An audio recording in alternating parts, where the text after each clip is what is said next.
إن الحمد لله نحمده ونستعينه ونستغفره ونعوذ بالله من شرور أنفسنا ومن سيئات أعمالنا من يهده الله فلا مضل له ومن يضلل فلا هادي له وأشهد أن لا إله إلا الله وحده لا شريك له وأشهد أن محمدًا عبده ورسوله أما بعد فإن خير الحديث كتاب الله وخير الهدي هدي محمد صلى الله عليه وسلم وشر الأمور محدثاتها وكل محدثة بدعة وكل بدعة ضلالة وكل ضلالة في النار. أعوذ بالله من الشيطان الرجيم. بسم الله الرحمن الرحيم. يا أيها الذين آمنوا اتقوا الله حق تقاته ولا تموتن إلا وأنتم مسلمون.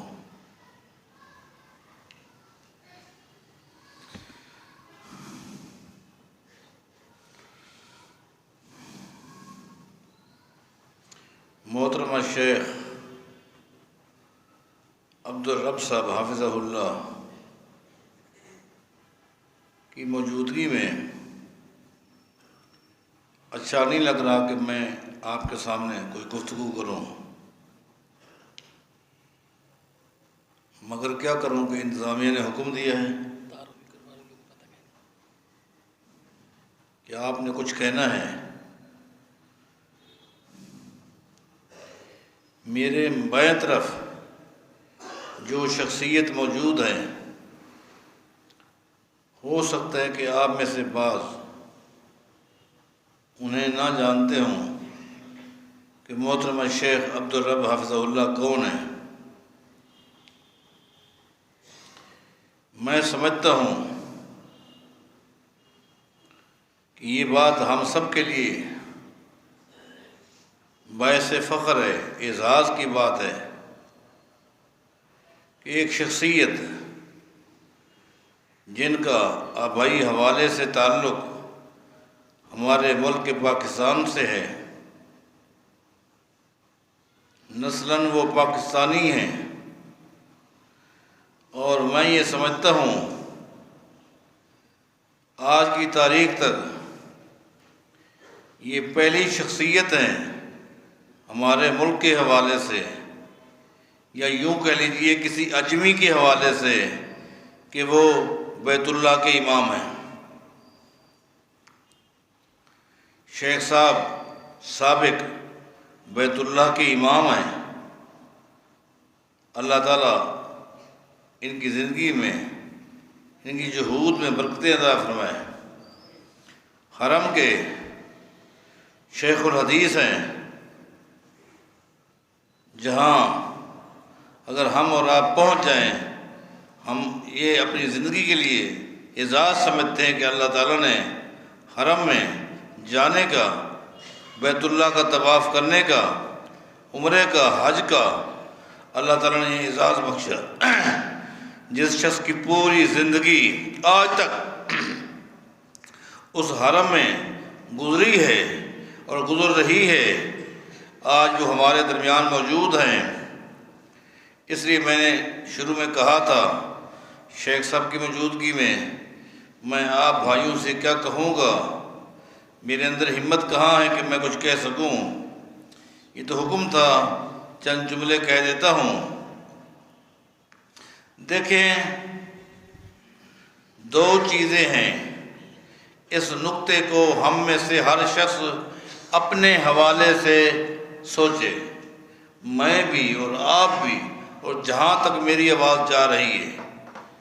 دو چیزیں ہیں جو آپس میں لازم اور ملزوم ہیں، جو ایک لمحے کے لیے جدا نہیں ہوتے۔ اگر ہم میں سے کوئی شخص اپنے ذات میں دیکھتا ہے کہ یہ دو چیزیں میں اپنے وجود میں نہیں پاتا، تو پھر وہ اپنے فکر پر، اپنے عقیدے پر، اپنے منہج پر غور کرے۔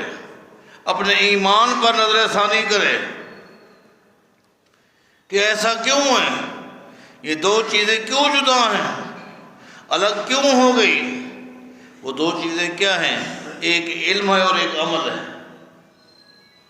تعلمنا العلم والعمل معا۔ صحابہ کرام رضوان اللہ علیہ مجمعین دو چیزیں ایک ساتھ ہی حاصل کرتے تھے، علم کو بھی اور عمل کو بھی۔ یہ تراخی نہیں ہونی چاہیے، یہ فاصلے نہیں ہونے چاہیے۔ آج ہمارے علم اور ہمارے عمل میں یہ فاصلے کیوں ہیں؟ یہ ہم میں سے ہر شخص غور کرے، ایسا کیوں ہے؟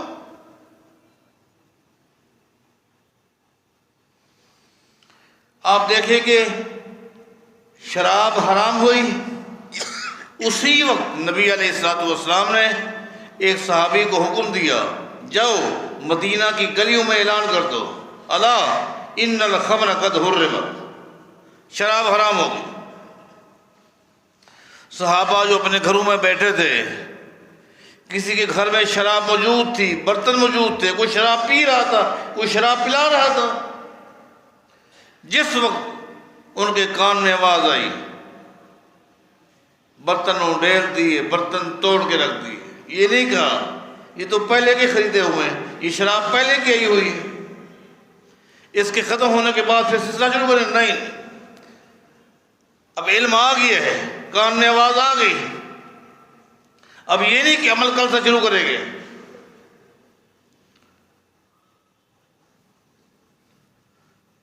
جب جو چیز حرام ہے حرام ہے، ختم۔ خیبر کے موقع پر جس وقت گھریلو گدے کی حرمت کا حکم آیا، نبی علیہ السلام نے صحابی کو بھیجا، جاؤ خیموں سے گزرتے ہوئے اعلان کر دو، ان اللہ ورسولہ قد ینہیانکم عن لحوم الحمر الاہلیہ۔ صحابہ کرام اس وقت کیا تھے؟ انہوں نے گدے ذبح کیے ہوئے تھے، سرن پک رہا تھا۔ انہوں نے یہ نہیں سوچا، یہ کام تو ہم نے اس وقت کیا جب حلال تھے، جس وقت ہم نے گدوں کو ذبح کیا اس وقت تو حلال تھے، ہانڈیاں چڑھا دی، اب حکم ہے آج تو کھاتے ہیں کل سے نہیں، ہانڈیاں اڈیل کے رکھ دی۔ اللہ، یہ ہے۔ عشاء کے بعد نبی علیہ الصلوۃ والسلام کے ساتھ بعض انصار صحابہ اپنے کسی مسئلے کے لیے جمع تھے، اسی وقت پردے کا حکم نازل ہو گیا، یدنین علیہن من جلابیبہن، پردے کا حکم آ گیا۔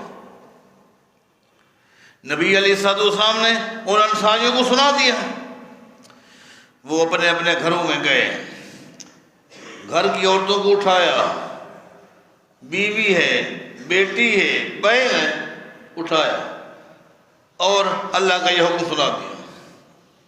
اللہ، کیا ہوا؟